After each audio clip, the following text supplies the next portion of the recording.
tanaaf gaaddisa utuu diinni ilaalu kana guddisuu isaa barrisaan jira gooftaa tanaaf gaaddisa anaafi Yesuus tanaaf gaaddisa anaafi gooftaa tanaaf gaaddisa anaafi Yesuus tanaaf gaaddisa anaafi gooftaa tanaaf gaaddisa.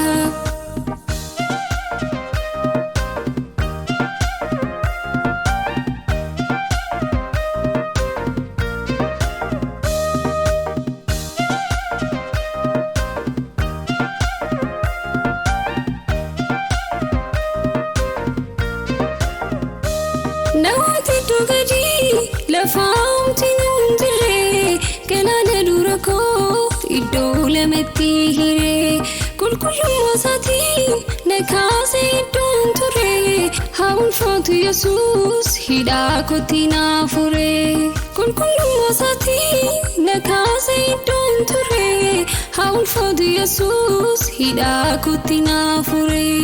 How far to Jesus, hida kutina fure. How far to Jesus, hida kutina fure.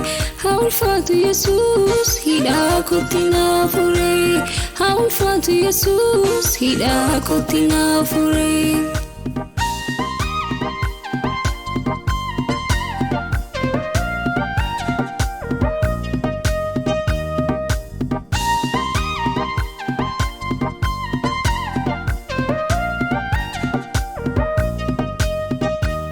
Barbaadeen nabii kana akkasaan argamu gaafa waammatanii hundaa dursee argamu isa argitan beekaa qixaa hundumaa irratti maqaan isaa jajamu ol waaqa gubbaa irratti isa argitan beekaa qixaa hundumaa irratti maqaan isaa jajamu ol waaqa gubbaa irratti.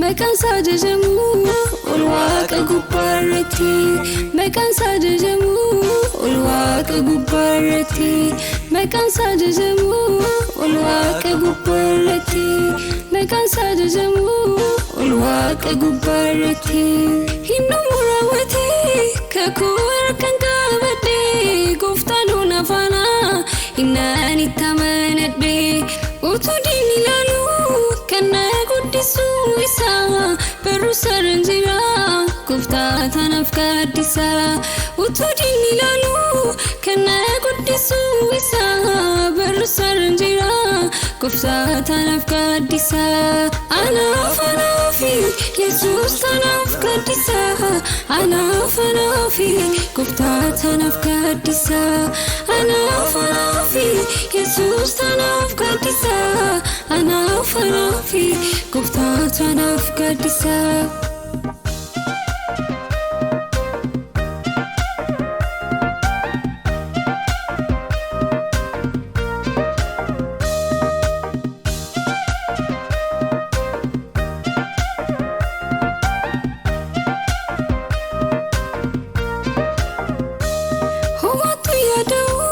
Gooftaatti qawaamame hundumaa caalaa keekuni anaaf galee dubbatiin sobuu inni akka namaa miti hammaan naaf kennaa kanan yaadeen olitti dubbatiin sobuu inni akka namaa miti hammaan naaf kennaa hammaan yaadeen olitti hammaan naaf kennaa hammaan yaadeen olitti hammaan naaf kennaa hammaan yaadeen olitti hammaan naaf kennaa hammaan